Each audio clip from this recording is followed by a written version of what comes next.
I just feel like I've been around the block, ripping up fantasy stock, working around the clock. Look at the view from the top. Researching rookies a lot? No, I just be listening to pods. Yeah, one in particular, I'm just a messenger. Let me just pass on the rock. Browning, brunning, pruning, pronouncing ain't what he's doing. What he's doing is not losing, but infusing you with new things. And there's Dennis the Bennett, yeah. The man is a menace, yeah. Building a dynasty, some of the finest things. Promise you, you won't regret it.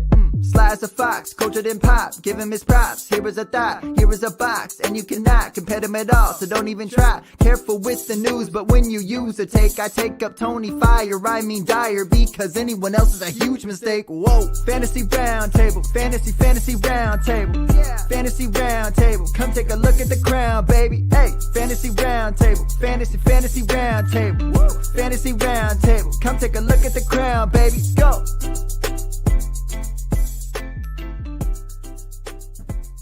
What is going on, everybody? Welcome to another episode of Fantasy Football Roundtable. I always mess it up. Fantasy Football Roundtable podcast. I always want to say it opposite when I see the words on the screen there. It is Monday, and as you know, Matt is here with me as usual. We will be talking some rookie profiles, continuing with the quarterbacks. We'll continue our NFL mock draft that got completely blown up, I believe, on Friday with the massive trade by the 49ers and the Dolphins, which then also led to the Miami Dolphins making a trade with the Eagles. This led to a ton of speculation, which we will all get into here in a little bit. We will also talk some tight ends, as there's really only three in this year's class that I think are really good, with one that I think is a very interesting sleeper. So, Matt, how are you doing on this beautiful Monday? Doing pretty good. It's actually 70-something degrees today. It's supposed to be 35 tomorrow, but then hopefully right back up into nice weather conditions. But, it's a little windy, but happy to see the sunshine. I'm right there with you, and I guess I forgot to plug probably the most important part, at least for us, is recapping Falcon and the Winter Soldier. I forgot all about that. That will be at the end of the episode. So very, very interesting episode on Friday. So let's start with the news. We talked about this last Thursday. It feels like some of this is just going to continue to trickle on as we get closer to the NFL draft. We had three more signings of note this past weekend. Sammy Watkins, 1 year, $5 million deal to the Ravens. Seems like all the other wide receivers that had offers from Baltimore said, yeah, nope, I'm going to go somewhere else. Sammy Watkins didn't seem to get many other offers, goes to Baltimore, does absolutely nothing for me. But, Matt, what are your thoughts on this this new free agent signing? Yeah, it doesn't really move the needle for me in terms of fantasy. I think Marquise Brown is still, of the guys they currently have, the one that I would want to own, but he's probably a low-end wide receiver 3 for me right now. I think the bigger challenge is they've got to be a team that's looking at getting somebody in the draft. They made overtures to a bunch of receivers, kind of got rebuffed. The rookies can't rebuff you when you take them in the draft unless they just decide they don't want to play professional football. So that's probably the bigger challenge. Watkins has had some decent moments. He had better career numbers than I had initially thought of when I was looking at it, but the last few years he's kind of just been okay in what you figure was a much better, more high volume pass offense. Be curious to see how they use him. At best case, they let Willie Snead go. Is he filling in for Willie Snead? Is he filling in? Is he taking all our hopes and dreams for Miles Boykin? I don't know. I wasn't that impressed. Well, what's interesting, you mentioned his rookie season, and I think people do forget how good he was early on in his career. Like, when he was with Buffalo, he was actually putting up decent seasons. He had some injuries in there as well that kind of hurt him from really having those massive breakout years, but he was very good. And speaking of his rookie season, I believe he's being paired back up with Greg Roman. I know Greg Roman was his offensive coordinator for at least a little bit in Buffalo. I'd imagine it was his rookie year as well. So maybe that helps him out in some way.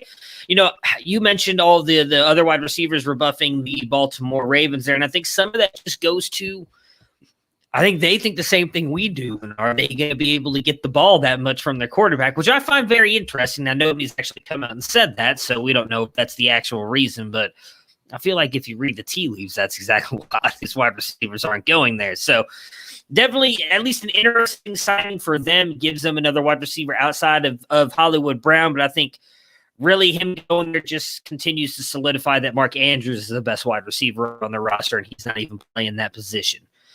Next up, Matt Breida signs a 1-year deal with the Bills. I actually think this is a tad bit interesting. While I'm not a big fan of Breida, I do think he brings them something completely different than the other two. And he's got burst, he's got a little bit of speed, and he's a very good receiving back. Now, I know Singletary and Moss can't catch the ball, but I would think it's fair to say Breida is the best out of those three.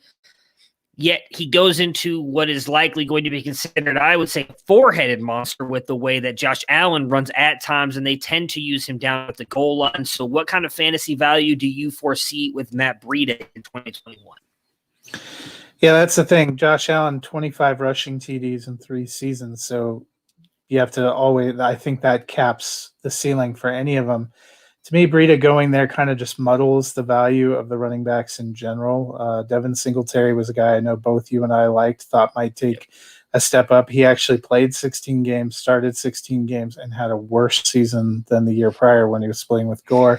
Ended up as running back 31. Moss, who missed 3 games, ended up as running back 46. We've seen Breida, if he's given a chance, thrive in 2018 with the Niners. He had 814 rushing yards, actually finished as running back 26. I think there is a chance one of these guys ends up as an RB3, and then the other ones are like RB4 or 5. One of them, may get shuffled out of the mix entirely. I'm also not ruling out Buffalo going and taking another running back. I think that was a position we thought they were going to want to improve upon because they didn't like what they were getting in terms of production. They were linked to trying to get one of these bigger running backs, didn't really materialize. Breida, kind of like Tevin Coleman, went to a spot where you thought it was going to be good and all but disappeared. When he got traded to Miami, I thought, well, this is his chance. There was no competition in front of him. And even though he was available and played 12 or 13 games last year, only got 254 yards. Is that a reflection of they found better people they liked better? Did he not fit there? What are the chances he fits in Buffalo? If I had to bet on one, I'm still putting Moss as the highest for me right now. But I don't feel good about any of them.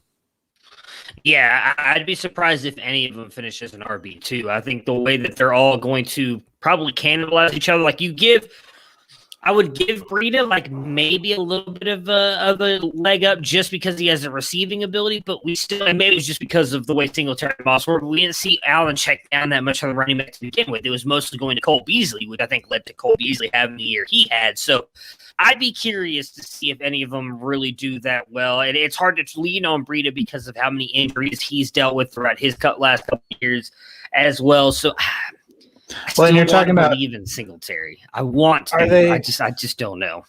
Are they passing to running backs when they already had 3 receivers we like, and they added Emmanuel Sanders? Dawson Knox is there, and I'm trying to think who is the other tight end. Isaiah Hodgins is really good. That's there. Isaiah Hodgins. They added another tight end that I'm blanking on right now. That was somebody. It was Hollister, Jacob Hollister. Yeah. So, from the passing standpoint, I don't think you're counting on a lot of passing work for these running backs, and there's a decent chance. Josh Allen has not had less than 8 rushing touchdowns any of his 3 years playing.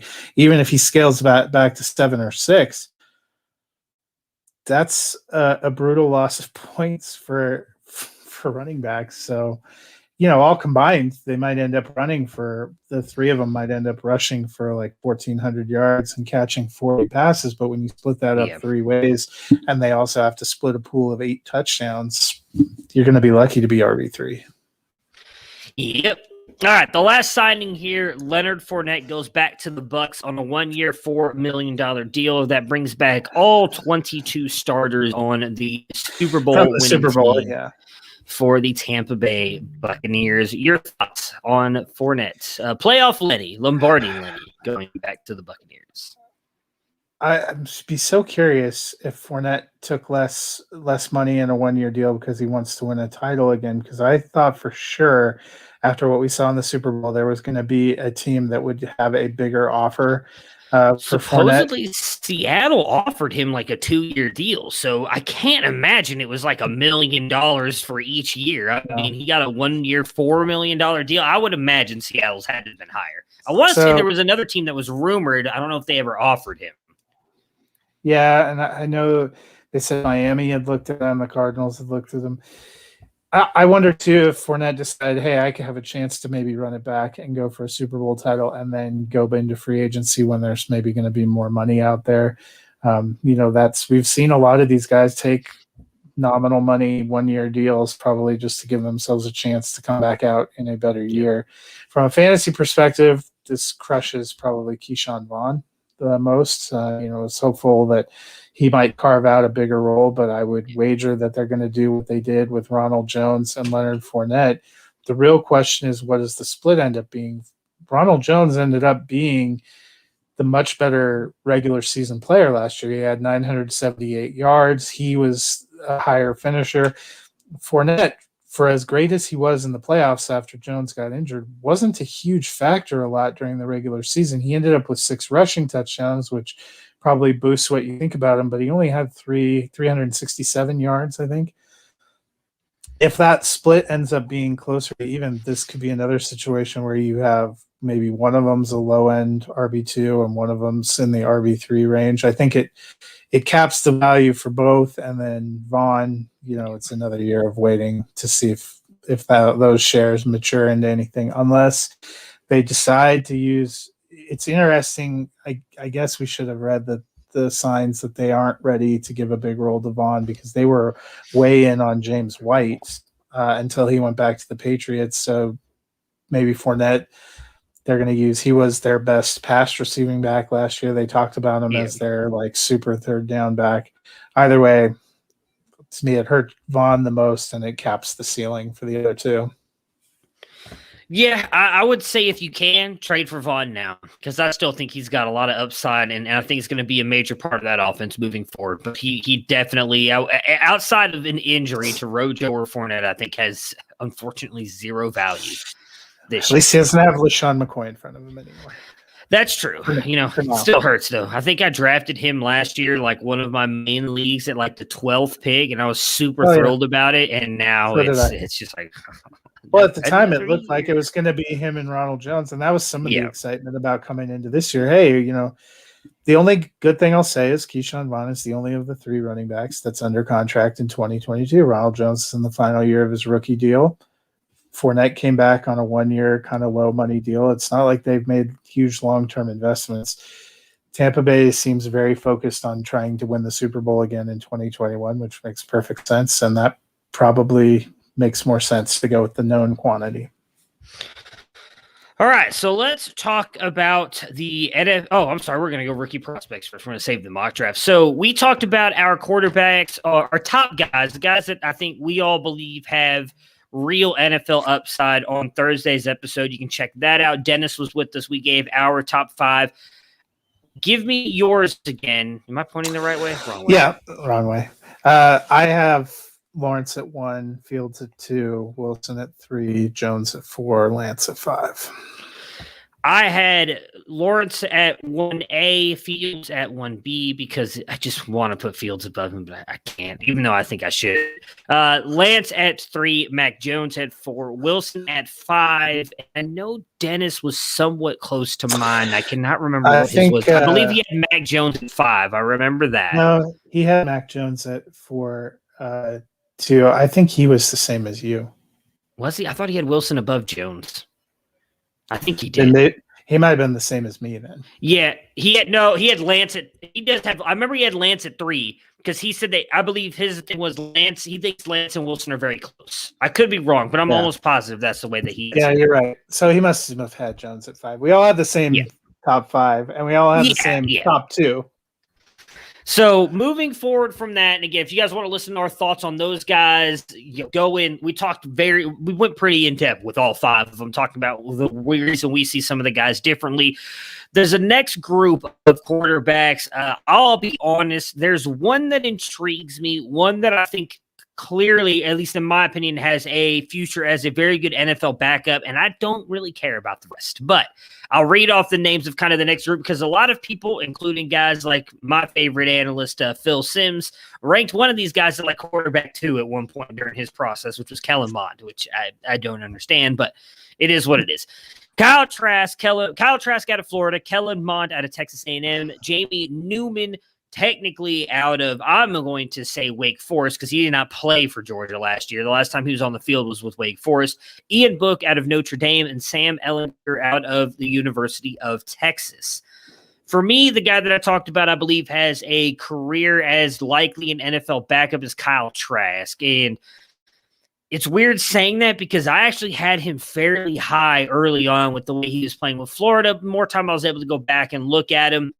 I just don't think he has the arm to be a NFL quarterback. He's good. He's a decisive thrower. He has very good accuracy. I do think he's got okay pocket poise. Like that's one of the things I think he could work on. He's good at going through his progressions. I like his release, but his arm strength is just, it's not there for me. And I believe I'm going to quote my good friend Austin, who said this on the W Debate podcast.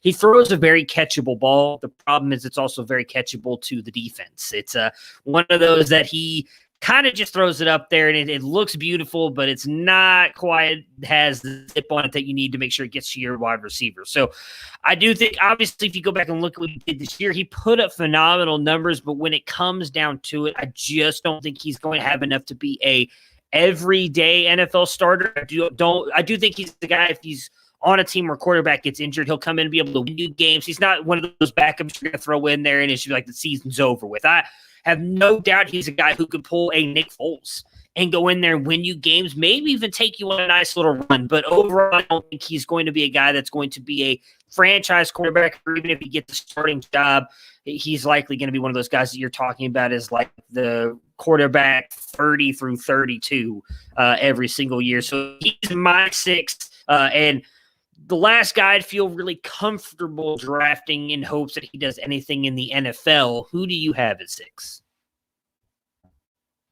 Yeah, Trask, I had him at 6 too. I think it's interesting. He seems like he's been linked in a few of these mocks to going to the Bears, which wouldn't that be just perfect? Kyle Trask, Andy Dalton, and Nick Foles. You got to feel bad for Chicago fans, Allen Robinson. Yeah. I don't know what to think about Trask either. There seems to be people that are excited about him and people that are really leery of him. I think your idea that he ends up probably being a backup feels a little bit sound, but he's probably it feels like there's 6 that you know you're going to draft that are going to get drafted, 5 that you think could be something, 2 that you think might be great, and then there's a bunch of guys that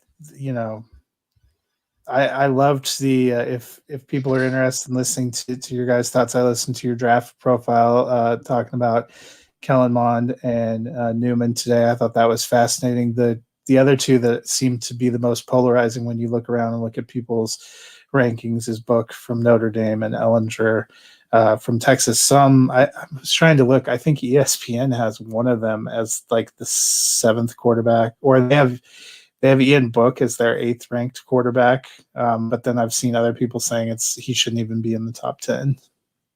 Book is so hard to. I mean, we can talk about. I'll say that Kellen Mond is an interesting quarterback. He has the abilities. He's very good on the run. He's got good arm strength and he can zip the ball in there. He's just got no accuracy. And I just don't. I should say he has no accuracy. He makes really good throws at times, and then he makes like 8 throws. And you're just like, what the hell are you doing? So I don't love Kellen Mond. Yeah. What? No, go ahead. No, I think it's a weird year too, because you have a bunch of guys that tried to transfer that maybe didn't get to play, like Jamie Newman. He wasn't incredible in 2019. We have no 2020 to look at. That to me was my hesitation against you guys' thoughts when it comes to Trey Lance. Like, he had one good year in 2019. Sometimes we've seen guys have a good year and then not have great follow-ups. We've seen people get drafted after one really great college. I mean, I know it's going to hurt your feelings, but like I think about Dwayne Haskins, who he only had one good year as a starter, but he looked incredible. It seemed like that was a no-brainer top quarterback pick, and we've yet to see. He might be lucky to end up a career backup at this point in time. Yeah. Well, I will say the one thing with Haskins, and again, maybe this is something I should have seen more coming because, well, they did a very good job of keeping it quiet, but now you hear a lot of the stories about how big his ego is and how good he thinks he is, and maybe wasn't the most coachable player at times. And the one thing I will say is I think he has all the talent in the world. You saw that at Ohio State in that 1 year. But if you're not willing to be coached, you're not – I don't think he's not Aaron Rodgers' talent of the world, where you can go out on the football field and maybe not need a coach to tell you what to do and you'll be just fine. But the fact that he's rumors he wasn't reading playbooks, didn't care, he was out doing whatever, I mean, that's not going to help you on the NFL. There's very few quarterbacks, I would say. I mean, even right now, what would you put – I mean – correct me if I'm wrong. Mahomes, Rodgers, Brady, maybe the only three I would feel comfortable throwing out on an NFL field. If it was just a one day, they're like, Matt, you guys are the new head coach and offensive coordinator of the Denver Broncos. You can have any quarterback you want. We take one of those three guys. And it's like, oh, hey, well, they don't have any time to learn the playbook. Just throw them out. It's probably the only three guys in the NFL I would trust to throw out there and be like, they'll be able to run an offense. I don't care. Go have fun. So, I mean, if Dwayne Haskins is not willing to be coached and read and learn offensive playbooks, then yes, he's not going to have any – I agree with you, any kind of futures. Why I kind of liked him going to Pittsburgh, because I don't see Mike Tomlin putting up with that shit. And so if he wants to stay, this is his one shot to be. You need to get your act together kind of thing. So I guess the other question about quarterback is we could end up possibly seeing 5 go in the first round. Yeah. Would it surprise you if only 6 or 7 go total? No. Yes, because I still think Trask gets drafted, so that's 6. I do think Newman, Mond, and possibly even Ellinger have a chance to get drafted. There's just a lot of people in the industry who are very high on Mond. And again, we had he's part of the oh my goodness, why is the name that just jumped out of my head? Very great. Oh my goodness, I'll try and remember. I actually had it pulled up here. I was reading one of their profiles the other day because I was wanting to Debbie Watch. I'm sorry. The Debbie Watch, Kyle Francis of the Debbie Watch. We had him on the Debbie debate recently, and I saw a tweet that he put out when people were talking about like how far Justin Fields is falling down. And he's like, why is the NFL still so bad at evaluating quarterbacks? And I just don't get it. And maybe, and I view things from a fantasy lens, and I'm not an NFL GM. Again, I always joke I'm sitting in a wooden chair at my house in Texas. So what do I know? I've never said I'm anybody important, just my opinion. I watch a lot of college football. I don't know what they're seeing. They're clearly seeing something. I do think Newman has the ability to be a starting NFL quarterback, but I'm with you. I just don't know how much a year off helps him, and that's what worries me the most. Like the difference with Lance for me is Lance has talent and skill that I think Newman doesn't, if that makes sense. Where Newman, he showed a decent amount at Wake Forest, and I was kind of intrigued to see what he would do going to Georgia in a more friendly offense. It was Todd Monken offense, better weapons around him, better team all around him. I was like, okay, what can Newman do? Can he raise his draft stock? And then he opted out, and all the rumors were he opted out because he thought JT Daniels would take his job. Well, that's not what I want to hear. So, and I don't know if that's true or not. Go ahead. Yeah. No, I was agreeing with you. That is not what you want to hear. Yeah, so then it's like, well, then so how good is he really? So he intrigues me, but he's not a guy that I think at best he goes late day 2. He's probably a day 3 pick. I'm taking him at like the end of my dynasty drafts and hope, again, especially if you're playing flex, you grab a couple of these quarterbacks that may have some upside at some point. I do think Newman has possibly some upside. Ellinger's another guy that I think has a chance to be a career NFL backup. Like, I don't expect him to ever be much of a starter in any way, but I do think he's got the talent to be a backup quarterback somewhere. So I think he'll be in the league and someone that, if you've got a Baker, Lance Browns, you've got Baker Mayfield, okay, grab Ellinger because he's going to back him up kind of thing. I don't expect him to ever really get a shot. I just expect him to be a journeyman quarterback pretty much. Book, you'll understand when I make the statement why I want anything to do with Book. And you said you were listening to the Devy Debate draft profile shows. I don't remember if I've ever said it on the draft profile show. I know I've said it on the Devy Debate. He's Ian Mansell to me, and I want nothing to do with him because of that. He's just chaos in the backfield, continually runs around, and some of it I know was because I can't actually say it. I think Notre Dame had a very good offensive line last year. Now, some of that does come from the Alabama game. Clearly was the best team in college last year, but I feel like he bails from the pocket too early, just kind of runs around and then just throws these crazy passes. Reminds me a lot of another guy in my top 5 and why I'm not so high on him. So I just think that doesn't succeed in the NFL. There's very few quarterbacks that do that in the NFL, and there's like actually 2 of them, and it's Patrick Mahomes and Kyler Murray, and that's it. And so I don't think everybody can do that. If Notre Dame hadn't played in the ACC and gotten into the playoffs, maybe he's not even getting viewed and talked. I'm wondering if he got a little bit of a boost because so many people didn't play and because they had such a good season as a team. I mean, I still think they probably would have made the playoffs in Notre Dame. I don't remember what the schedule was before COVID, but I think they only had like one really tough game on there. Just because of the name brand, if they go undefeated, they're getting in. Now, he did have a good game against Clemson. Earlier in there, beat him. I know Trevor Lawrence wasn't in there, but at the same time, that doesn't matter to me because he's not playing Trevor Lawrence. That goes back to the old Peyton Manning, Tom Brady duels. They weren't dueling each other, really. They were going against the defenses. But I do think he just has a lot of deficiencies in his game. I know, as you mentioned, there's some people who have him very high. I don't understand it. I don't.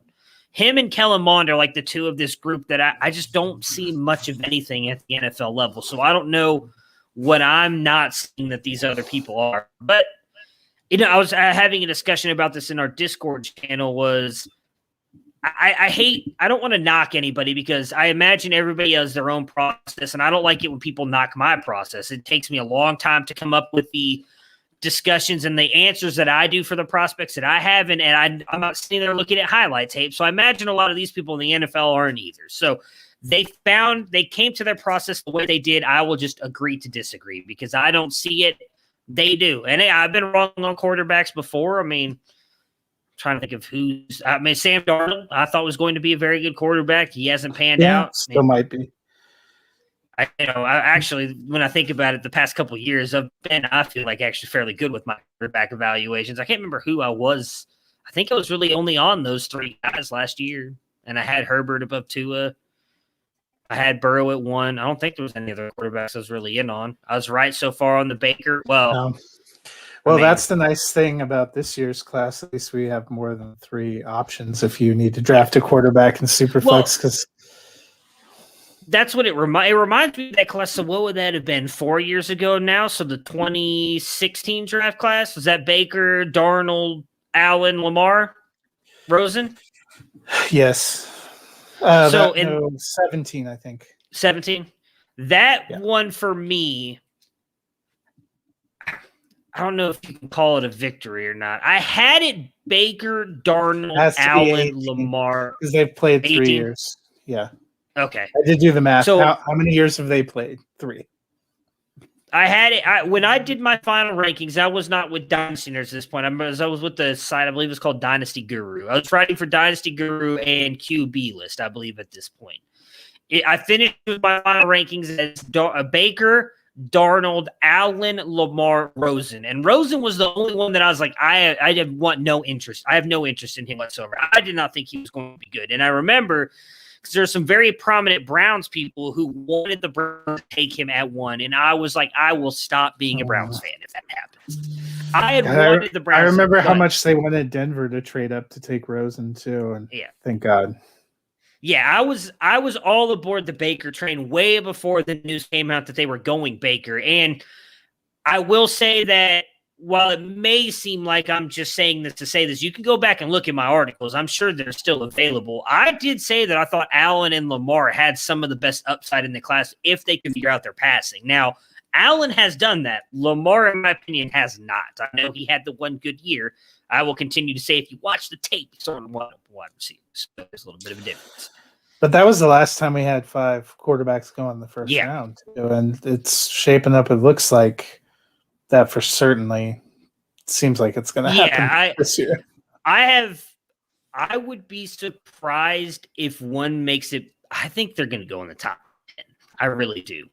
And we'll get to that more and why here when we get to our mock draft. But I think the trade that happened signified that we, as much as we think the plan that they should go with the Jets is that, I think signifies they're not doing what we think they should do with that trade. So we'll save that more for that. Although I will say, as a good lead into our next piece, driving home the opening drive on NFL Network Radio, their guy was convinced that they're holding on to number 2 because they want to take Kyle Pitts.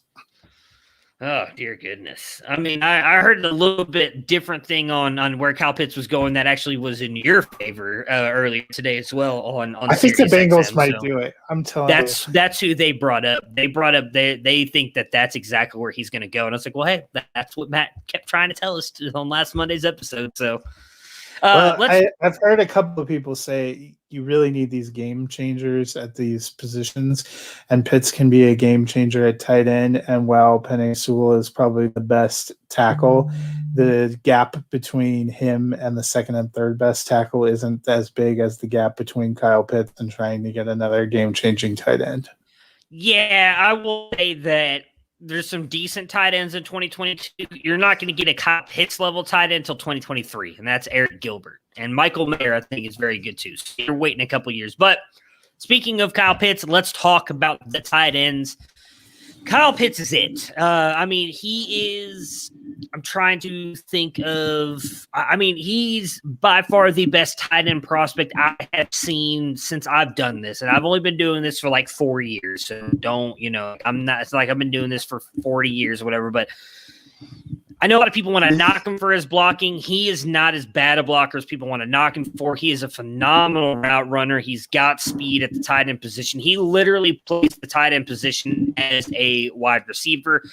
I don't remember if he got this from somewhere, if this was his thing, but Ray Garvin of Destination Devy continues to call him an offensive weapon, and I think that's what he is. Like, he is going to completely change wherever he goes. He is the next Travis Kelce, and I mean that in the best way possible. I would not be upset taking him as early as 1-3 in rookie. If you're not talking super flex or tight end premium drafts, even just one quarterback leagues, I would be fine taking him at 1-3 in rookie drafts. Like, I think Najee and Javonte should go ahead of him just because of the way I value running backs. But outside of that, I'd be fine taking him over any wide receiver. Kyle Pitts is going to be, I think, a top 5 dynasty tight end the minute he steps on the field, regardless of what franchise he goes to as well. If he goes to the Jets, I still think he's going to be phenomenal there. He goes to Cincinnati, wheels up even more with Joe Burrow. So he is the guy for me. I don't think it's particularly close. I do hear a lot of people saying that this tight end class is bad, and I completely disagree with that. But I do think outside, if you were to take Pitts out of this class, this would be average class, because there's 2 other tight ends I think are very good, and there's a bunch of tight ends who I think have NFL upside and can be very good, but they're probably like the back end of that 12 to 24 range we always talk about that are just kind of mixed in. Kyle Pitts has a chance to be a complete game changer. What are your thoughts on Pitts and the absolute beast he seems to be? Yeah, I mean, I think he's the top of the class. He's probably somebody asked today where do I think he gets drafted. I don't think he gets out of the top 15 picks. I think he's going to go up somewhere there, and I think he's going to be a top pick in a lot of people's rookie drafts. Just depends on, I don't think a landing spot will knock him too far out of his position, but it could boost him up, if that makes sense. Yeah, absolutely. Like if we just talked about the Jets take him, like you're not moving him out. But if he goes to the Bengals, all of a sudden you're paired with Joe Burrow, that gives him a tad bit of a better boost. So I'm with you there. So my next tight end is Pat Freiermuth. I believe Pat Freiermuth is an extremely good tight end. I think he is actually the most well-rounded of the tight ends. I've talked about this on the Debbie debate. This goes back to we had this debate a couple of years ago with TJ Hawkinson and Noah Fant. Now, I think both of these guys are actually better than both of those guys we talked about. Hawkinson is the most complete tight end, and Fant was a better offensive guy. Freiermuth is the most complete tight end. Kyle Pitts is by far just the better prospect. But what Freiermuth can do, run blocking, pass blocking, is phenomenal. He did not play much this past year at Penn State. He got injured. I believe he only ended up playing like 2 games. 4. But he is by far the most traditional tight end, and he just does everything well. He was nicknamed earlier in the year Baby Gronk because of what they see from him at the next level. If that gives you any kind of hint at what people expect out of him.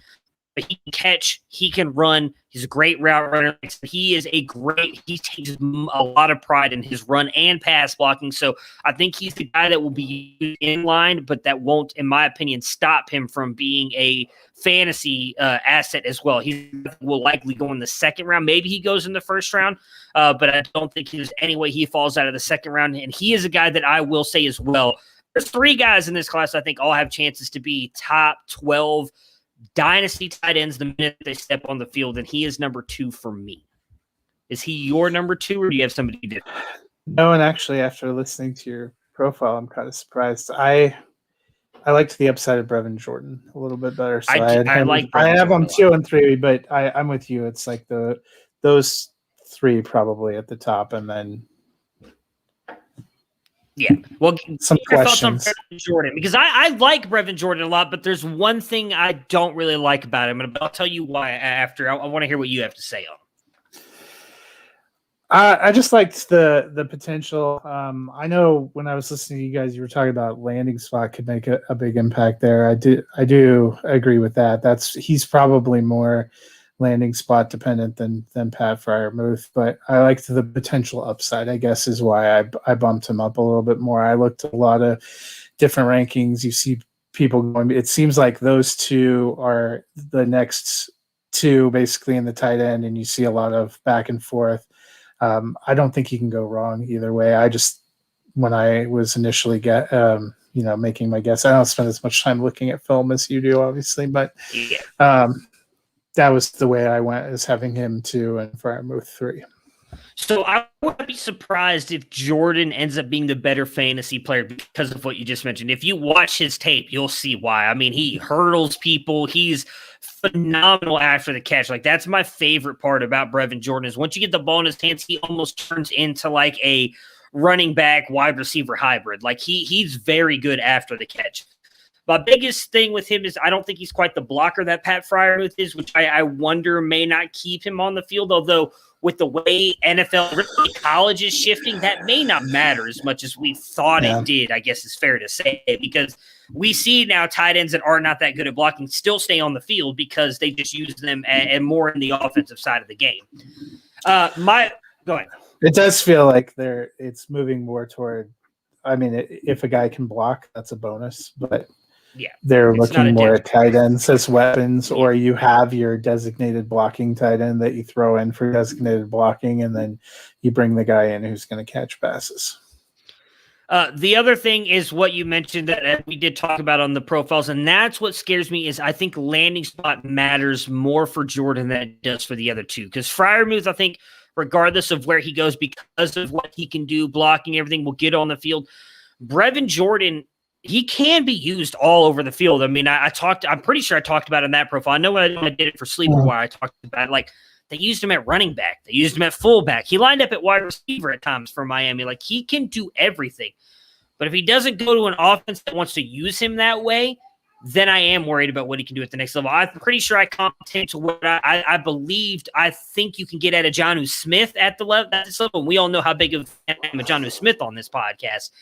And Tennessee couldn't get that out of him. It's why I'm hoping they get that out of him at New England. So that's what scares me about Brevin Jordan. But I'm with you. Like, I don't think there's a wrong way to rank these next two. Whether you like Jordan more, Freiermuth more, they're the next two. It's, Pitts, tier break, these two, and then I think there's another tier break. And I think there's two guys that are close to these two for me, and that's Hunter Long and Matt Bushman. Long, I think, is a very good tight end. I think he's got a really good shot to be a serviceable NFL tight end. He's a very good blocker. He's not going to blow you away athletically, which is I view him like almost like a Kyle Rudolph. Like, he's not going to blow you away with what he does testing wise. He's not going to burn you down the field like a Jordan can or a Pitts. But he's got very good hands. He's a very serviceable tight end. And if he goes to a good offense, I could see him being, like I said, just a very Kyle Rudolph-esque like tight end, where he's going to get you points some weeks he's not. A guy that I think could be, in that tight end. I think he's probably going to roughly be like tight end 15, but I think he finishes as a tight end 2 almost all the time that he's in the NFL. So he's not going to inspire confidence, but I do think he could have those seasons that Rudolph had, where Rudolph was like a top 12 tight end at times. Like, I could see that out of Hunter Long at the next level. So he's my 4. Who is your 4? Yeah, same. He is? Okay. Do you have any different thoughts on him, or? No, when I was looking at that, I felt comfortable that those kind of in the top 4 were easier. It gets more interesting, I think, when you go later. I agree with you. Bushman's an interesting prospect. I have him there. I was actually very moved listening to Felix talk about Tommy Tremble. He is very high on Tremble, yes. Yeah, so he's very convincing. Maybe it's the dulcet tones. He's a very good lawyer, and he does a very good job of convincing people. So that is why he is so good at his day job as well. Yeah, Tremble is 6 for me. 5, I have Bushman, and I think that's just because Bushman's being forgotten about because of the injury last year. And if you go and look at what he was able to do beforehand, he was very good and a very good offensive tight end for Wilson and the BYU team before Wilson became what Wilson was last year. Like, if you go back and look at, Wilson did not have a great year in 2019. Wilson was still putting up a ton of stats. I think he's going to be a very good tight end at the next level. Obviously, the injury does scare me some. I want to see him come back from that. In fact, he didn't get to play at all this year, but great catch radius, really good hands. And I do think that, again, before the injury, he actually showed a little bit of like wiggle and burst as a tight end, which is not something you find in tight ends, but I don't know how much that injury, the ACL, might have changed that moving forward. So that worries me, but he can be a very good blocker as well, which, again, as we've talked about, not the end-all be-all anymore for tight ends, but is a plus. It's a plus that helps boost him up. So I have him a little bit ahead of Tremble just because I think he's a little bit more, or was before the injury, more explosive. And I hope that he continues to do that. But that's the one thing that scares me is we don't know. I will say the thing that actually will help you in that area, as well as though Bush's guy that like not many people are talking about. Everybody's kind of overlooking him. So I do think he's a guy you'll be able to get late in your rookie drafts that has a chance to smash I think he's going to get drafted. So maybe that'll raise him some because I honestly think he could go in like the 4th or 5th round. But once that happens, that'll boost his stock up some. But even then, I don't think he's a guy that's going to be talked about with the Trembles and Longs of the world, where I think talent-wise he is right there. So I guess I'll give my rankings really quick, and then I'll let you give yours. We're fairly similar on the top 3, which everybody will be, if we're being honest. For me, though, it's Pitts, Freiermuth, Jordan, and then I have Long, Bushman, Tremble. Really don't have much faith in any of the other tight ends, though, in this class producing outside of those guys. I know Felix is really big on Zach Davidson as well. He talked about him, I believe, in that same episode that he talked about Tommy Tremble. So the puncher. He's very big on Zach. Yeah, he's very big on Zach Davidson. I am not. Those are really the only 6 that I believe have at least a shot at being productive in the NFL. How far do your rankings go down, or where do you have your cutoff at tight end? I kind of just did 6. I was even on the fence before looking at it. Really feels like I noticed Dynasty Nerds right now only has 4 ranked. Oh, okay. when I was looking because they have the rankings through Dynasty GM. So I was curious to see where. I assume it's the top 4. It's Hunter Long is the 4th, Yep. right? Yeah. But listening to the profile made me interested looking at stuff. ESPN has Bushman right there as number 5, and then it seems like there's a lot of varying opinions about different people below that. I think tight end's kind of a tough to be on the kind of top guys. We even saw that last year. We've seen that a few years before. You usually have a couple of top guys at the top. So you and I are pretty close. I flipped Jordan and Freiermuth, and then I guess I was allowed myself to be swayed by the episode and flipped Trimble and Bushman.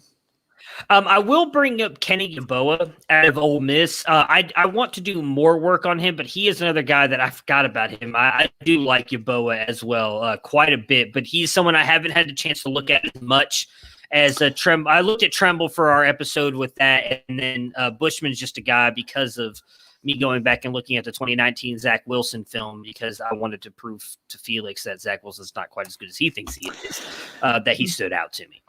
There was one I remember. Austin must have done Noah Gray on that tight end. Yes, he did. Yes, I thought that was kind of interesting. There was a guy on the ESPN list, Tony Poljan. I was interested by his. Was he stats. Virginia? I think. Well, he started out as a quarterback, so I thought that was interesting. And then it went to Virginia, but I think he was only at Virginia the last year. Gotcha. I looked at some of the clips, but not enough. I don't feel confident enough to rank. He was Central Michigan. He started out as a quarterback, and looks like he played quarterback decent amounts as in 2018 as a sophomore, but kind of converted over, and had some decent numbers for Virginia: 38 for 411 and 6 TDs. Yeah, actually, he's not that bad at all. I'm gonna have to look at him. So, we'll add Yaboa and how do you say his last name? I think it's Poljan. So I was guessing Poljan. I don't know. Right now I've been looking. I wish we would have had a combine. I know I've heard you guys talk about wishing we would have had a combine because that's where. I think everybody knows about the top 2 or 3 at every position, but that's where you get to see all these other people and then pique your interest and start. So I've been looking at kind of ranking lists. ESPN has its best available by position now, so I will frequently go look and then start pulling some stats and looking at things.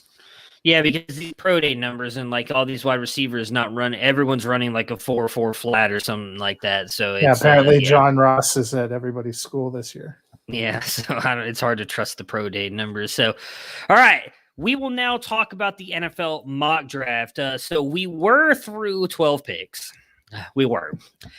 We had it as Trevor Lawrence to the Jaguars, Penei Sewell to the Jets, Jamar Chase to the Dolphins, Justin Fields to the Falcons, Rashawn Slater to the Bengals, Devonta Smith to the Eagles, Trey Lance to the Lions, Zach Wilson to the Panthers, Micah Parsons to the Broncos, Patrick Surtain to the Cowboys, Christian Darrisaw to the Giants, and Jace Horn to the 49ers. That is how we ended Thursday's show. And then the 49ers decided to come in on Friday and just destroy everything we worked so hard on. And they traded with Miami. So we will break down next week. I got a chance to talk about these trades either. We'll talk about this and we are going to redo the mock draft based on some of this stuff. So the first trade that happened, Miami traded, let's see here. Was it the 49ers go ahead. Go ahead. I think it's easier. Basically, this is how it ends up shaking out.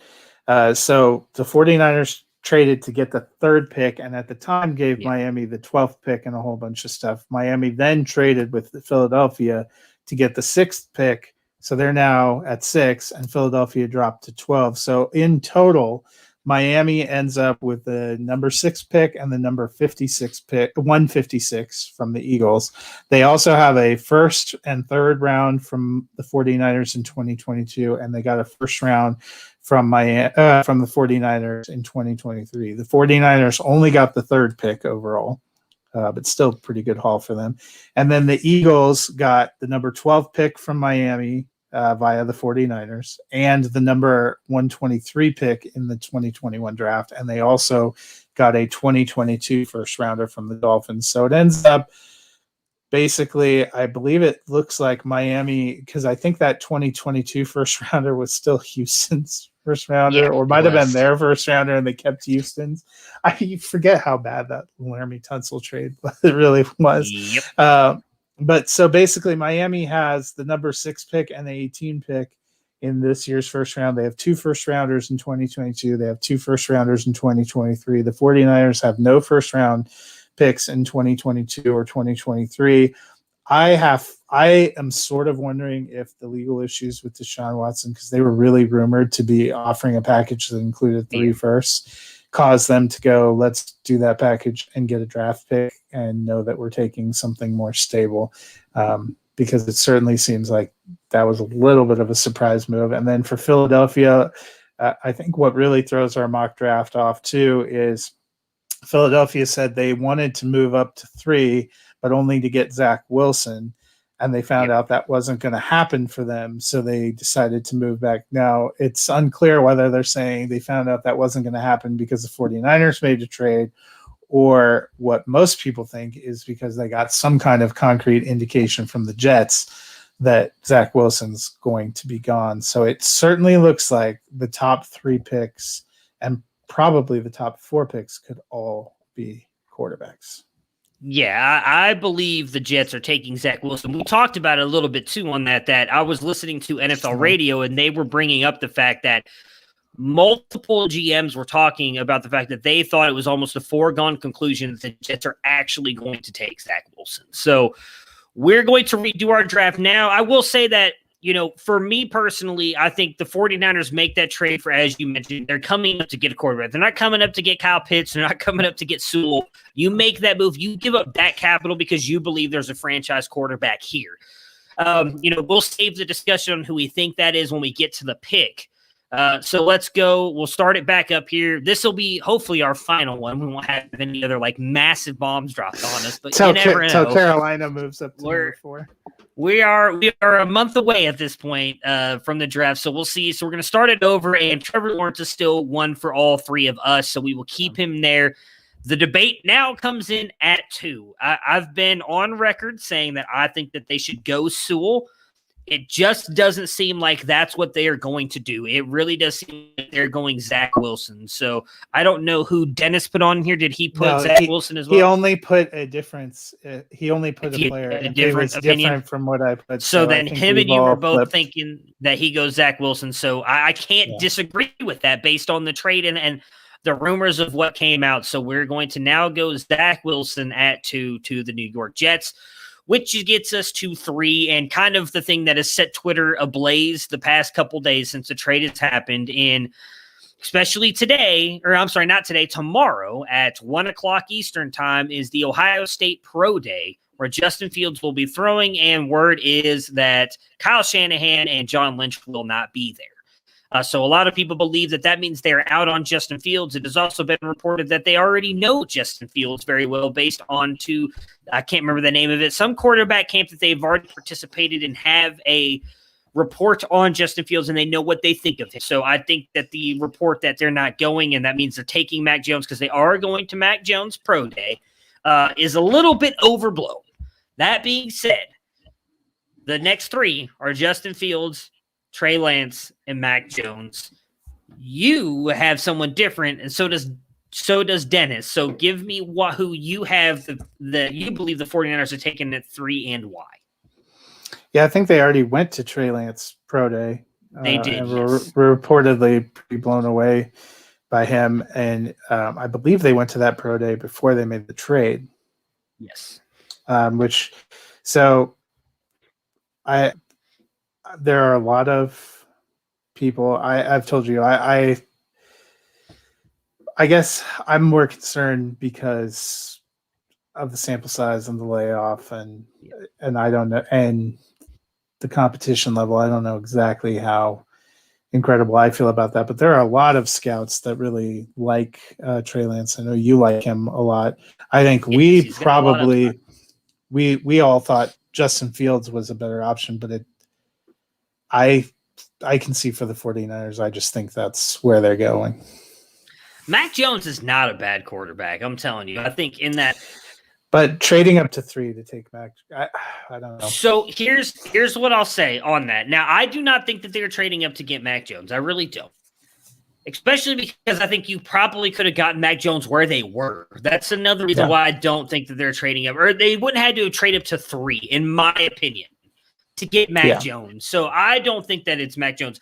I'll tell you who I think it is and why I think it's that person in a minute. But I disagree. I think Mac Jones is a really good quarterback. I think he's getting undersold because he's not, he wears the Tom Brady socks and he's not, he's got the dad bod and he's not Justin Fields or Trey Lance. You did talk about him being a good distributor, and that might actually fit. I can see that fitting because that fits the offense. That's a kind way of describing Jimmy G, but. Yeah. So here's the thing with Jimmy G, and I'll bring this up because I feel like everybody kind of shits on the dude.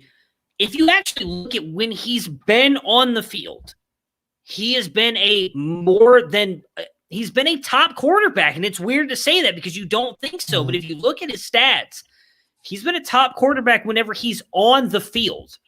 Now, he hasn't been on the field, but Mac Jones gets there. And again, I think he's a tad bit of an upgrade over Jimmy G. And he doesn't have the injury history. Well, now you got a quarterback who just took you to the Super Bowl a couple of years ago and was one missed throw away from winning the 49ers the Super Bowl. That's the thing I think everybody kind of overlooks with Jimmy G. And I agree. I have nothing but faith in Kyle Shanahan. Like, the dude is a phenomenal coach. So I have no doubt. If that's who he wants to go up and get, if I'm a 49ers fan, I'm excited because then you're going up and getting the guy that he believes in.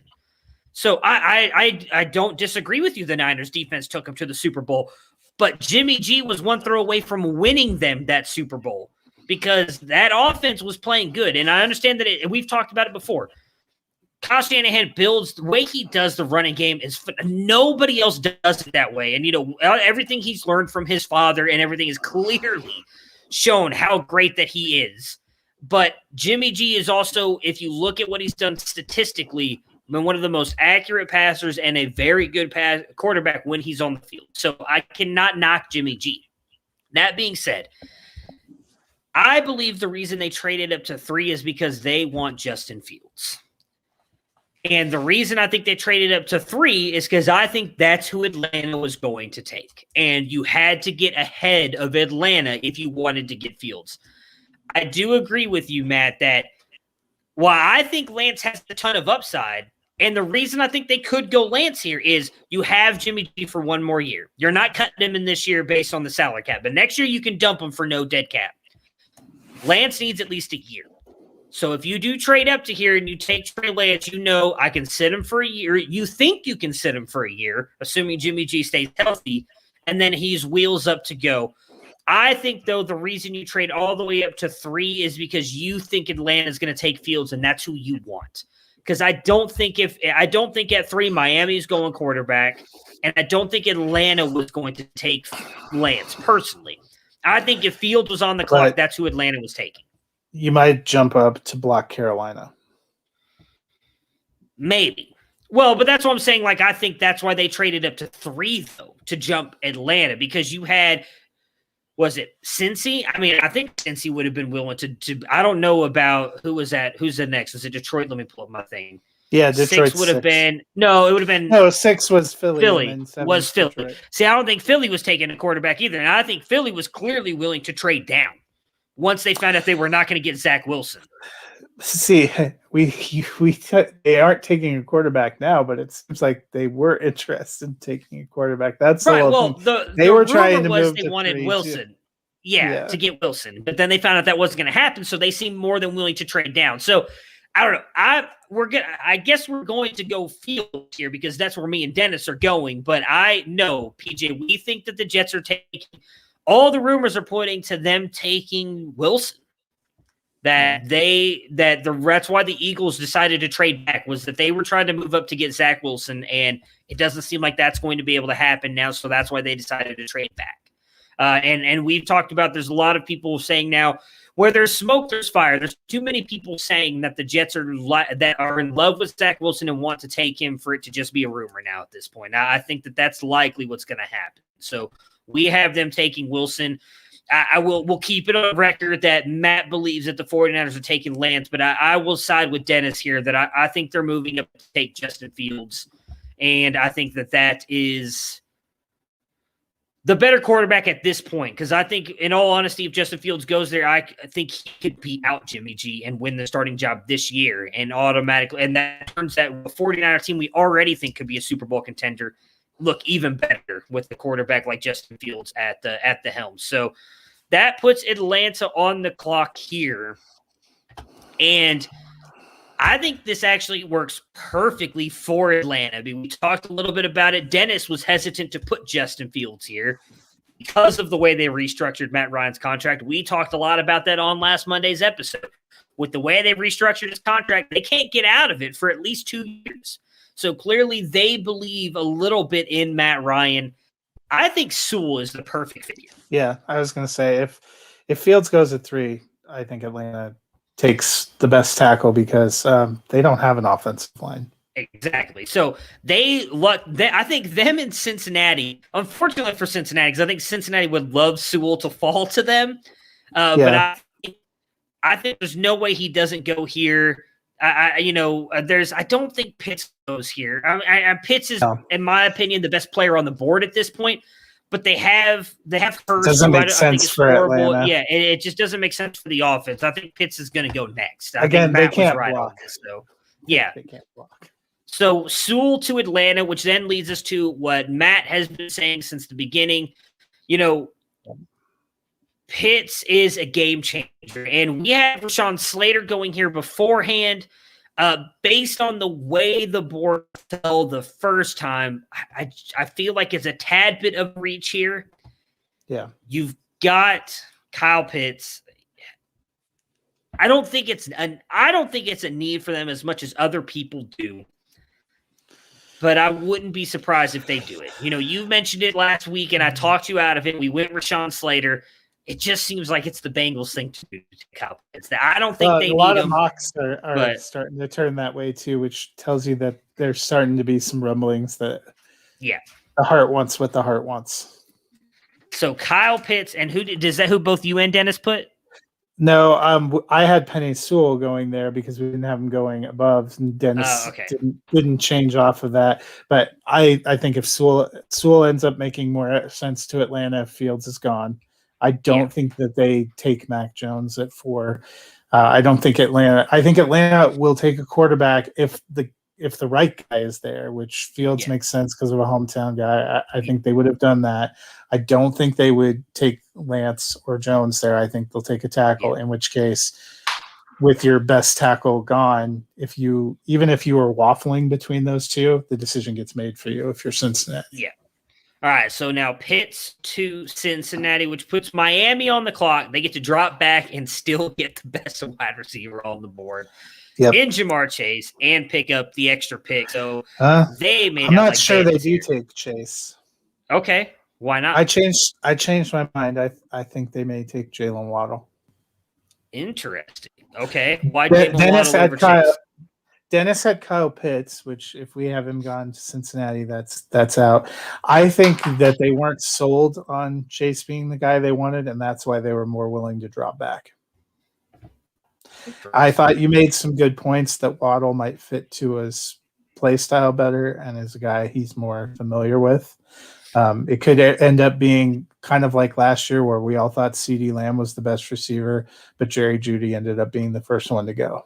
Yeah.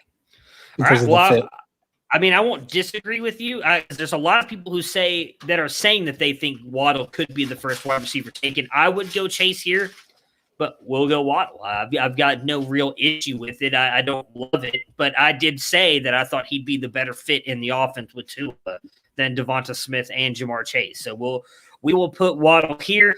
That puts Miami. I agree. Chase is wide receiver 1. I'm not disagreeing with you on that. He is wide receiver 1, but that doesn't mean that NFL teams view him as wide receiver 1. So Waddle with his speed and the way that he can be used all over the offense, I think intrigues offensive coordinators. So that puts Detroit on the clock here.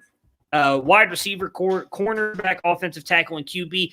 So this is what makes things interesting for me. I see that you guys have Jamar Chase. I actually think this would be a great spot for Trey Lance. He's from the area. They need a quarterback. I think if Trey Lance is there, that's who they take. You know, when I was putting suggestions going down, I obviously picked Lance to go up higher. Dennis didn't have Lance going higher. Dennis, who is our resident Detroit fan, thinks Lance ends up going to Carolina. Well, that's what's interesting. I think he would be, but wouldn't that just? I mean, I could see Chase fits. That's their biggest need, right? Is wide receiver. So it's just a question of because what's Goff's contract? It's such a deep class, and I don't think they think Goff is the long-term guy. If you know, Dennis has talked a lot. The reason they gave Dan Campbell 6 years is they see this as a long process. I think they do. They take a Trey Lance because you're talking about a guy that you're not. Yeah, so I would kind of agree with you there based on the way the board's falling. Yes, they did. Miami did get Fuller, PJ, 1 year, but low money. 1 year, and Waddle does not play the same role. Waddle is like he's all around in the slot. He can go deep. He's not just a deep wide receiver like Fuller. He's a guy you can literally use in the backfield as well as like a running back out of the backfield. Is he making that suggestion because then it would make sense that Waddle would be a guy they're targeting instead of the bigger receiver? So Lance to the Lions. I mean, again, that once we made the moves, I was like, oh wow, Lance is going to fall right to the Lions, and I think that's perfect because I don't know when they can dump Goff, but again. You have an incumbent starter to allow Lance time to learn the NFL offense and get up to speed because he did have to sit for the year. So then things become interesting because Carolina needs a quarterback badly. They need offensive tackle as well. So is it Mac Jones? For Mac Jones, I think they take Slater. Okay, yeah. I know that they don't love Bridgewater, but we've talked about it as for other teams that didn't get that quarterback. Next year, it's still a very good quarterback class as well. You can I always think you should build your team from the inside out. If you don't believe Mac Jones is the quarterback of the future, which I don't think they would think that because I feel like he's very much like a Teddy Bridgewater, a little less athletic than Teddy Bridgewater. I think he's better all around mental and throwing wise. So I think that they would take Slater here. Yep. Yeah. I think that makes sense. When I was going down, I had Mac Jones available there and still I don't think Carolina does that. Do they look into trying to get one of the veterans that may be available in trade? Do they make a move for Sam Darnold and see if they can make something happen? Do they wait and ride Bridgewater out one more year? I agree that they don't love Bridgewater and they don't see him long term. I don't think that's what they go. It's possible, PJ, that they take Slater and then trade for Sam. All the rumors is that most teams are willing to offer a third, and it seems like the rumor was the Jets are willing to take a third. So maybe you get a Sam Darnold. I don't think that'd be a bad move at all. So that puts your Denver Broncos on the clock. Obviously, their biggest needs we talked about before: linebacker, offensive tackle, and quarterback. Mac Jones is on the board. I know you're not a big fan. What do you think the Broncos do here? I still think they take Micah Parsons. And I mean, I wouldn't hate it. He is an absolute beast. Why can't I find him on my sheet? There we go. Micah Parsons. All right. So wow. So the fall of Jamar Chase, a little bit surprising here. So that puts Dallas on the board, who would clearly in the past take Jamar Chase, but let's just pretend like Jerry Jones isn't going to be stupid and being like, oh, well, it's just the way the draft fell with CeeDee Lamb, right? So their biggest need is cornerback. We had, I think, Surtain going to them last time, right? He's still on the board. I don't see why we should change off that. Keep Surtain there. So I think you want to just go, because we are running long here, and I want to talk Falcon Winter Soldier. Do the top 12, and then we'll add the extra picks on Thursday's show. Okay. Yeah, then Dennis can come in and talk about how we did it wrong. Yeah. So I got Surtain there, the Cowboys, which brings us up to the Giants.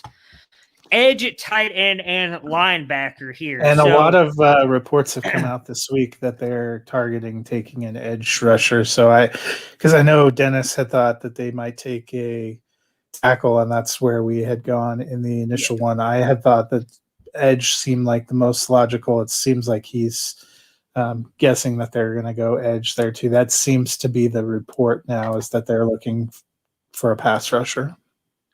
Well, so I have to be the tiebreaker here because I actually don't think that they would go Russo or Pay, who are the two that you guys have. I think that they would go Aziz out of Georgia. I do like Horn better, PJ, but after what Surtain did at his pro day, I think he's going to move back up as the top cornerback. I think Jace Horn is the best. He's my number one. It's Horn, Surtain, and then Fairley for me. But Cowboys don't always make the best decisions. So I don't think Surtain is bad. I shouldn't say that. I think Horn is better. I do agree with you. I think Horn is better. So you think they're taking an outside linebacker? Yeah, they because he can be. Go ahead. They don't play 3-4, right? No, I don't think so. I thought they were 4-3. I just think with the way he was used at Georgia, he can be an edge rusher. But, I mean, I think he's one of the best of that group. But if we want to go Pay or who is the other one you guys have? Russo? I had Russo, yeah. Let me see here. So Pay. I think I'd probably go Pay then. He's ranked higher by a lot of other players or a lot of other places. I don't do the defense that much, so we will go Pay. Dennis has more IDP experience, so we'll give it to him.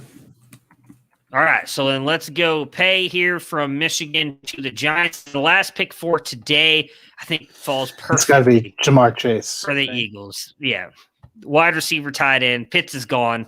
They're not, I don't think, taking Mac Jones. Quarterback is probably their next best need. So Jamar Chase, it is at 12. So I'll recap this, and then we will talk Falcon and the Winter Soldier. So if you guys have not seen the newest episode 2 of Falcon and the Winter Soldier, thank you guys so much for tuning in. You guys can cut it here. If you just listen to the draft, you know who we just took. So no point in listening to recap. I'm just recapping to eat up a little bit of time so you guys have time to turn it off. Trevor Lawrence of Clemson to the Jacksonville Jaguars. Zach Wilson, quarterback, BYU to the Jets. Justin Fields, quarterback of The Ohio State University to San Francisco. Penny Sewell out of Oregon, the offensive tackle to the Falcons. Kyle Pitts, tight end out of Florida to Cincinnati. Jalen Waddle, wide receiver out of Alabama to Miami. Trey Lance, quarterback, North Dakota State to the Lions. Rashawn Slater, offensive tackle, Northwestern to the Panthers. Micah Parsons, linebacker out of Penn State to Denver. Patrick Surtain, the second cornerback out of Alabama to the Dallas Cowboys. Kwity Paye, the edge rusher out of Michigan to the New York Giants. And Jamar Chase, wide receiver LSU to the Philadelphia Eagles. So those works out are perfectly for the Eagles. It does. It worked out perfectly for them and Miami, really, when you look at it. It's like, wow, both those guys traded back, and they traded, and it works out for both of them.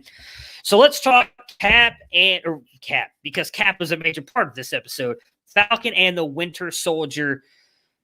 Obviously, we got the teaser at the end of the first episode. A new Captain America premiered, and we got to see a lot of him, a little bit of his backstory here, a little bit of thought on that. And what was your thoughts on seeing the new Captain America? I thought they were going to try and make him out to be a bad guy, but I actually kind of felt for the dude a little bit. They did a very good job, at least in my opinion, of making him a likable person.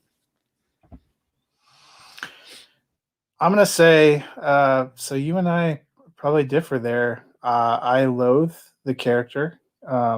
I, about 10 minutes into the episode, was hoping that at some point he gets killed horribly. The character, not the actor. Nothing against the actor. It actually damaged my enjoyment of the show. Really? Why? I thought it was a horrible turn. I think it's a horrible turn of events. I don't care about that dipshit.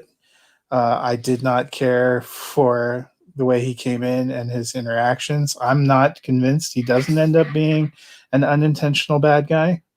I agree with you on that part, yes. Did not care.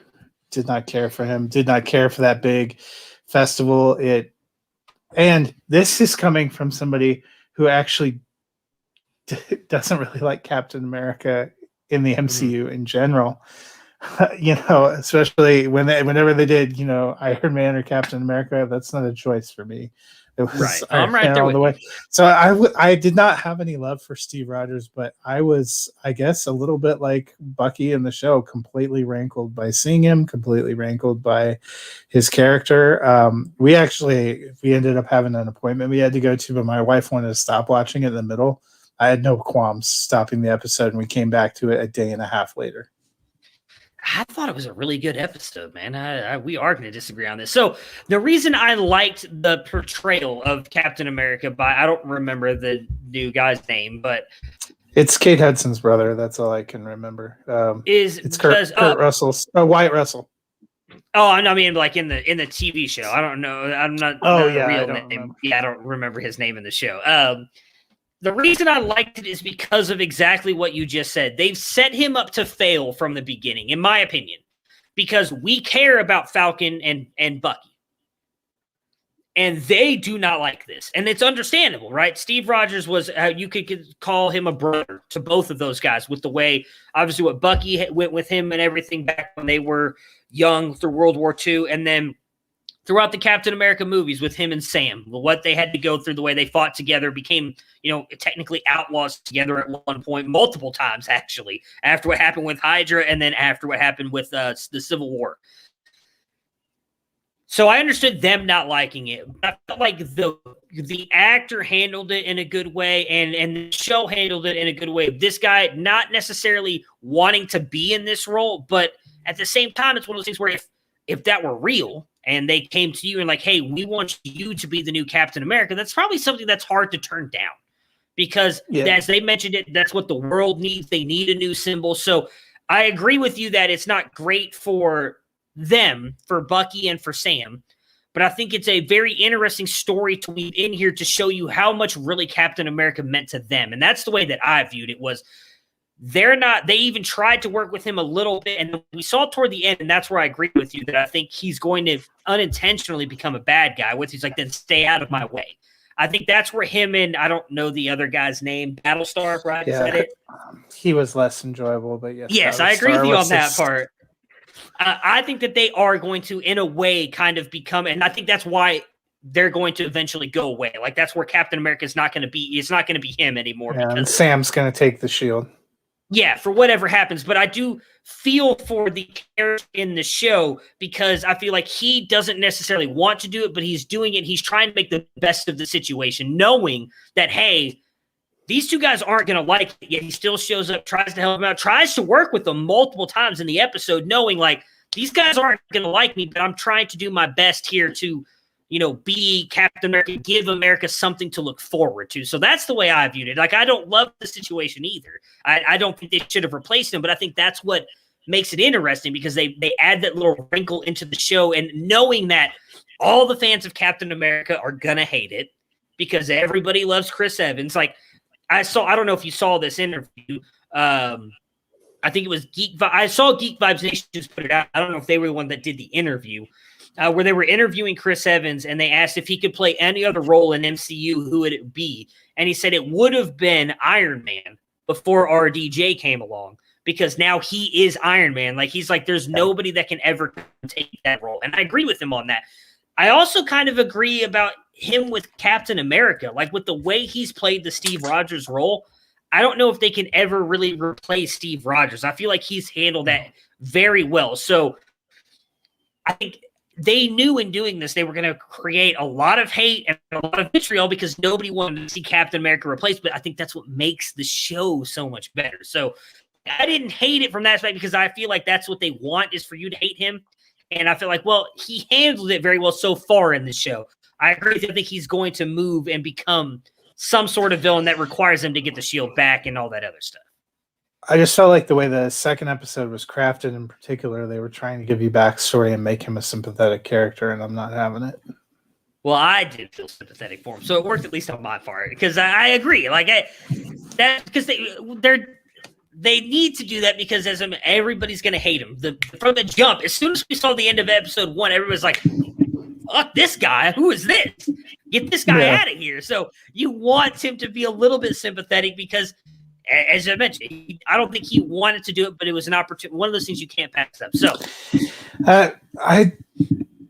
from what we saw in backstory and the way the character talked, I do think he wanted to do it. I don't think it was like he woke up one day and said, "I'm going to be Captain America." But as soon as they were like, "Do you want to be Captain America?" I do think he's enjoying it. Yeah, and that's the a hard thing to turn celebrity. down. It's a hard. Like if they came to me and like, "Matt, do you want to be Captain America?" I'd be like, "No." Like, yeah, of course.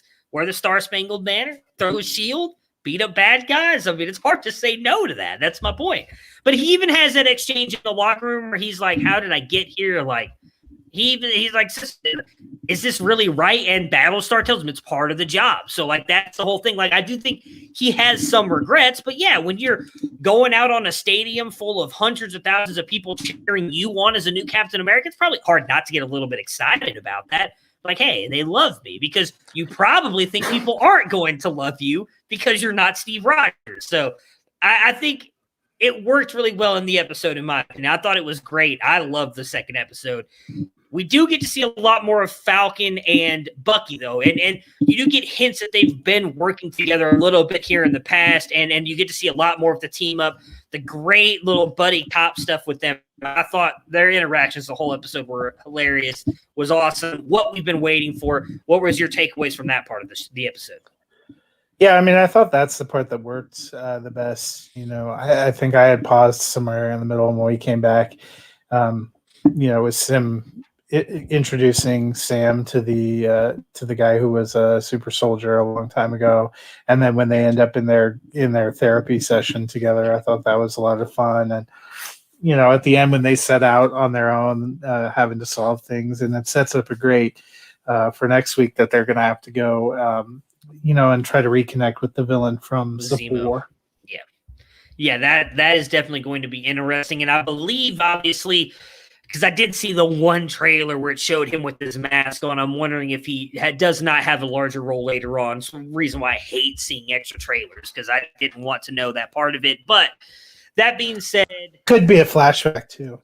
Could be, and that's what I'm hoping. I'm hoping they show some flashback here in this episode, because like I said, I hate seeing things. I did not know much about WandaVision at all. I saw the one trailer. That was it. I refused to watch anything else because I wanted to see it. Speaking of WandaVision, how so far just the first 2 episodes compare for you compared to WandaVision?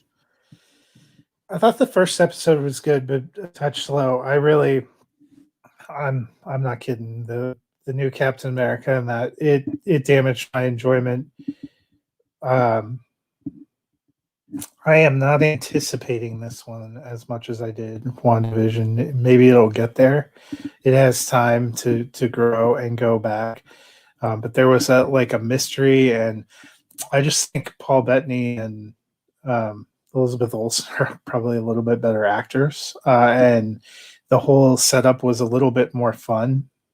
This one feels a little bit somber at times, and is a little bit of a bummer. At some points, not to say WandaVision was all sunshine and rainbows. Right now, at this point in time, I like WandaVision better, but I think we'll have probably a better picture when we go along through, especially if new Captain America dies horribly. He's not going to die horribly, but I don't disagree with you. I think the reason WandaVision probably had me a little bit more captured after 2 episodes is because I had no idea where it was going. I like the suspense that they built. You got a little bit of a teaser. I think was it at the end of the second episode where she walks out in the street and the dude's there in the bee thing. So you got intrigue of there was something going on. This is a more conventional kind of drama. Exactly. Setup.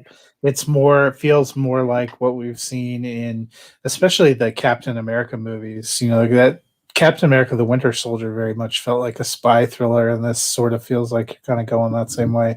WandaVision had the unknown, felt like something you'd never seen in the MCU before. I mean, the first 2 episodes were largely in black and white. So I don't know if you can compare them exactly this early on. If Falcon and the Winter Soldier can develop that emotional resonance, I think that's what I will always remember about WandaVision is there was some emotional gut punches, some devastating moments, and just some really thrilling moments with the story. And I think Falcon and the Winter Soldier has time to go there. I would wager we're going to have some pretty tense and emotional moments with them facing off against Zemo. Yeah. I think it's going to get there because of the connection that those two have. Like, I will say, I don't disagree with Bettany and Olsen being possibly better in actor and actress. I think the chemistry, though, that Sam and Bucky have is what makes this show going to be so much fun, and moving forward is going to be a really good show. So I do think I agree with you on that. Zemo, I think, is going to bring out some stuff in Bucky that's going to cause him to rely on Sam a little bit more. And I think that's the other thing is we're going to see these two, because they're both dealing with the same, I think, stresses of everyday life. Losing their friend Steve Rogers will kind of grow into a bigger and better companionship. So 2 episodes in, I'm a little bit happier with it. It seems like Matt is, but we'll see what happens with episode 3. It definitely seems like it's setting up to be. And episode 2 was like 40 minutes again, too, right? Like, it was longer. Yeah, it has been a little bit longer. Yeah, both of them have been a little bit longer. I'm wondering how long it's going to be before we see a credit scene, because I imagine they'll work that into this too. Yeah, I can't wait. I've really enjoyed the first 2 episodes, and I'm excited to see what happens with episode 3. So that will do it for us today. We'll be back on Thursday to go pick. What was that? Where were we at? Probably 13 through like 20 something. So we got to catch back up. So, and we will talk about running backs, our rookie running backs. Might not go too deep as we've got a special guest coming on next week to go over running backs or rookies altogether. So we'll go in a little bit of depth there, but we will continue the mock draft. Any free agents or any other trades that happen, we'll discuss as well. Dennis will be with us on Thursday, so we will see you guys again on Thursday.